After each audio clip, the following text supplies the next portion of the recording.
झरत जात यहाँ खोपड़ के बार धीरे धीरे खत्म होतिया है नौकरी के आस धीरे धीरे।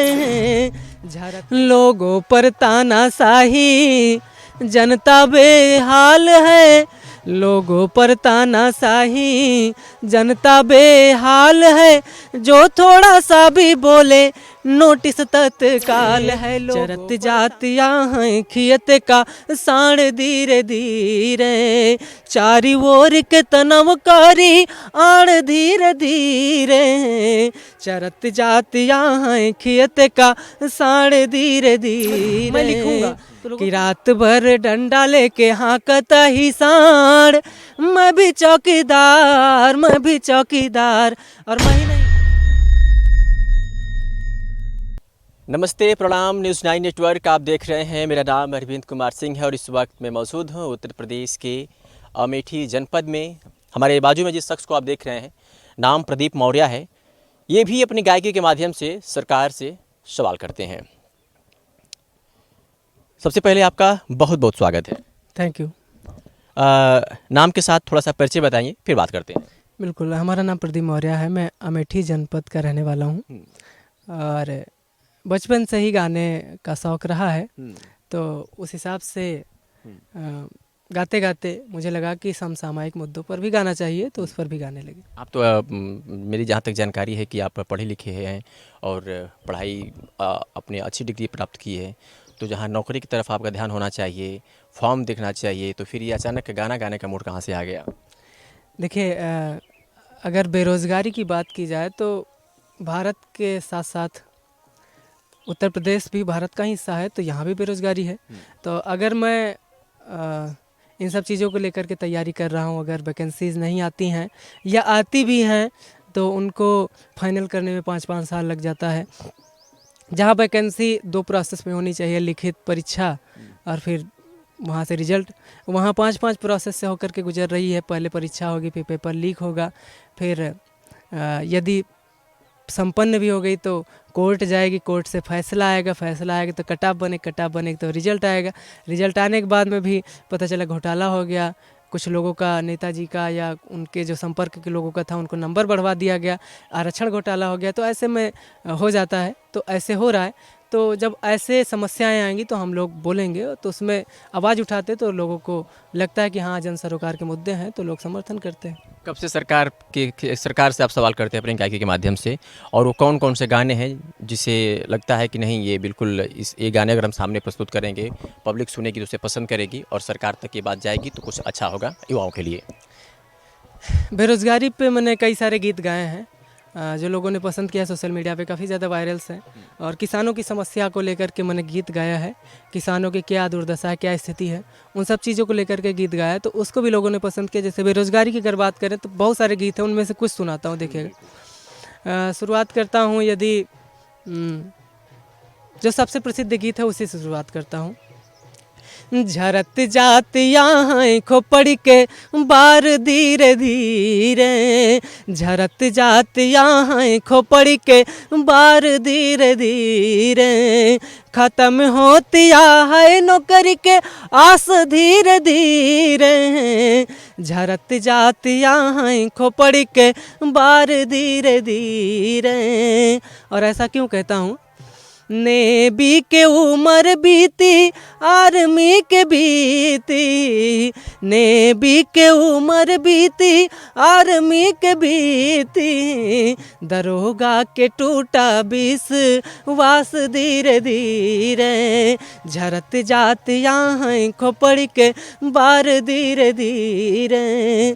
तो ऐसे गीत गाते हैं तो लोगों को अच्छा लगता है। जो छात्र जीवन में जीने वाले लोग हैं उनको अच्छा लगता है, उनको लगता है कि यार ये तो हमारी स्थिति है, लोगों से कनेक्ट हो जाता है, तो लोग शेयर करते हैं, और जब शेयर करते हैं तो लोगों तक पहुंचता है, तो रिएक्शन मिलता है, तो अच्छा रिस्पांस मिलता है। नेहा सिंह राठौर को नोटिस मिली थी, कभी ऐसा मन में ख्याल नहीं है आपको, कभी डर नहीं लगा कि सरकार नोटिस हमें भी भेज सकती है?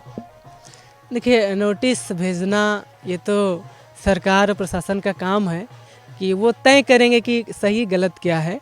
और मुझे लगता है कि उनको संविधान को भी देखना चाहिए कि क्या ये संवैधानिक है, क्या असंवैधानिक है। उनके पास पूरे लॉ एंड ऑर्डर होता है, वो कुछ भी कर सकते हैं, लेकिन संवैधानिक काम करें तो बेहतर होगा। उस पर मैंने रिएक्शन दिया था कि जनता सवाल से यदि सरकार से अगर सवाल पूछती है तो इसमें कोई गलत काम नहीं है, क्योंकि संवैधानिक है। आर्टिकल 19 में वर्णित है, बोलने की स्वतंत्रता है, आज़ादी है।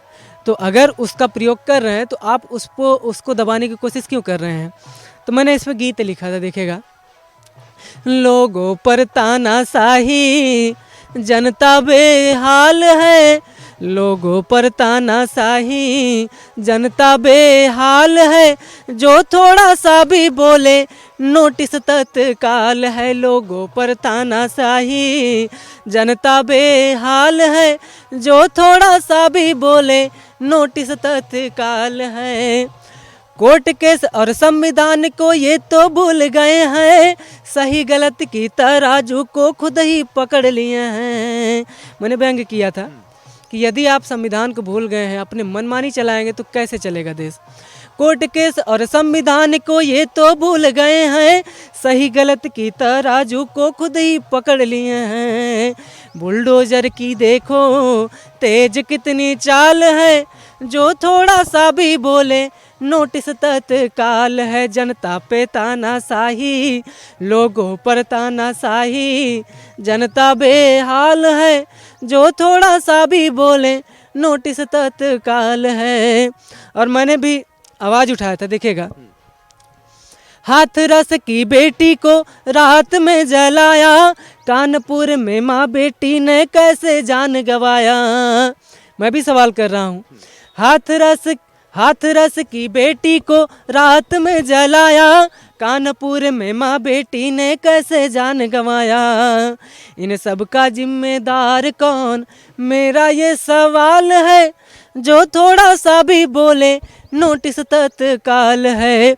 और अंत में कहना है, जो जनवादी गीत लिखते हैं जैसे नेहा जी हैं, उनको नोटिस मिला है, तो मैं यही कहूँगा कि डरने की ज़रूरत नहीं है। और सरकार से कहूँगा, आवाज़ को दबाओगे कितनों की बोलो, आग हवा पानी जानो जनवादी लोगों को।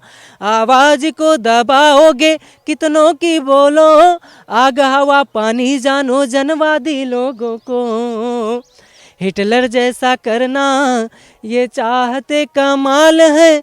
जो थोड़ा सा भी बोले नोटिस तत्काल है। कुछ ऐसे गीत लिख करके मैंने जनवादी गीत लिखने वालों का समर्थन किया था, नेहा जी का समर्थन किया था। प्रदीप जी, मतलब अगर आप जिस तरह से गाने आप लिख रहे हैं और सरकार से सवाल कर रहे हैं, आपको लगता है कि भारतीय जनता पार्टी की सरकार में युवा बेरोजगार हो रहे हैं, खेत की जो फसलें हैं नुकसान हो रही हैं, कभी ऐसा मन में ख्याल नहीं आया कि थोड़ा सा जो उनके अच्छे काम हैं उन पर भी गीत लिखा जाए, या फिर भारतीय जनता पार्टी में अच्छा काम हुआ ही नहीं है? थोड़ा दोनों बातें शेयर करिए। किसी पार्टी की बात नहीं है।